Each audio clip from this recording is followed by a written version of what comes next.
My well-wishers have been asking me to get a new mic, but I haven't been able to do that. I will definitely work on that soon. But anyway, today's topic is about lessons, about learnings that we think are useless, but actually are useful.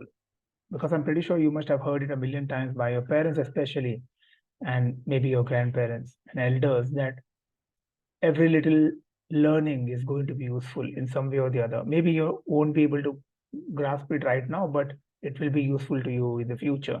So the idea is to keep learning, to keep improving, and kind of fortifying yourself as a person, as an individual.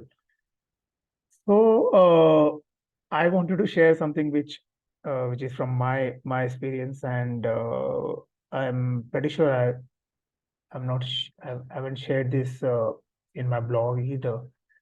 But anyway, this happened in the uh, during the summer vacation of my SSC, right? After 10th, you have this 2 months break, right? So during that time, almost everyone I knew in my neighborhood went for computer, because computer training, computer education used to be a big deal back then. And I'm talking about 2002 year, and everyone went for that, like everyone,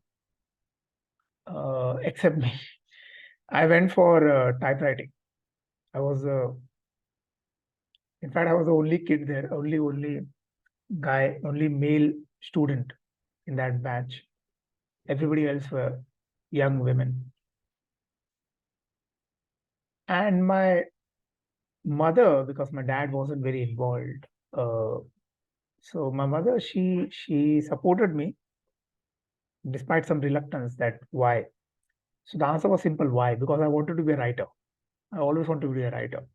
And I thought, like, writers need to have a typewriter, because I was so technologically challenged, so stupid, that I thought that, writers use typewriter to write. It didn't occur to me that the world has moved on to computer. Maybe that's why everybody else was learning computer, but I was stuck with this very, very idealistic view of how a writer should operate. So yeah, I did my course there,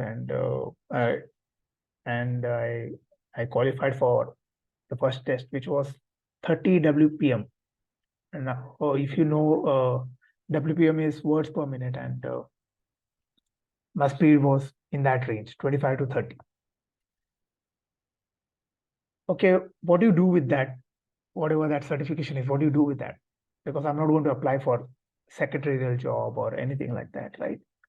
So anyway, I did my diploma, because no matter how much I wanted to be a writer, I had to get into engineering, and I was like decided, okay, I'll do it.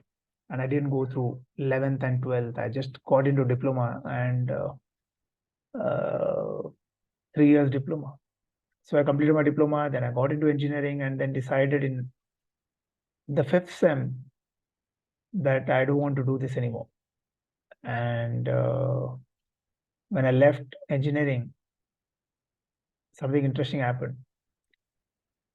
I couldn't find a job, because it's very difficult to get a job with your diploma, and there are vacancies on the government side. There are some industry related jobs, but I couldn't get when I quit engineering. I quit in August last week, I think.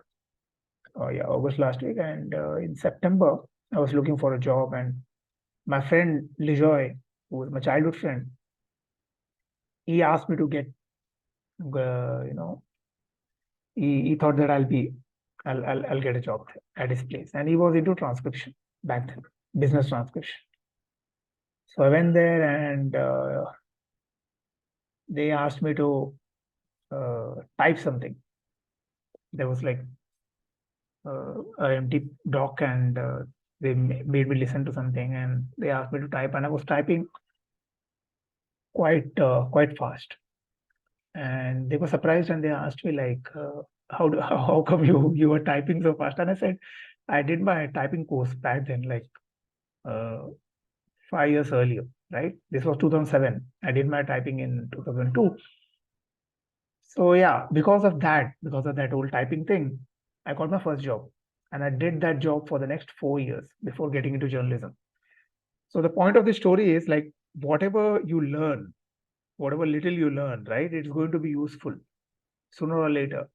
But we don't have the foresight to see that where it's going to be useful. Learning even the tiniest of things to fix even the tiniest of problems, right? It's going to be helpful. It's not going to go to waste. Just that we think that "Oh, iska kya fayda hoga?" But uh, that's a very low way of thinking. We should always look on the upper side and try to gain as much knowledge as we can. Like because we can't and we don't do everything for a CV, right? There's very limited space on a CV. There's much more in life that we can learn and constantly try to do, which might end up on a CV by hook or crook. But yeah, that should be the idea.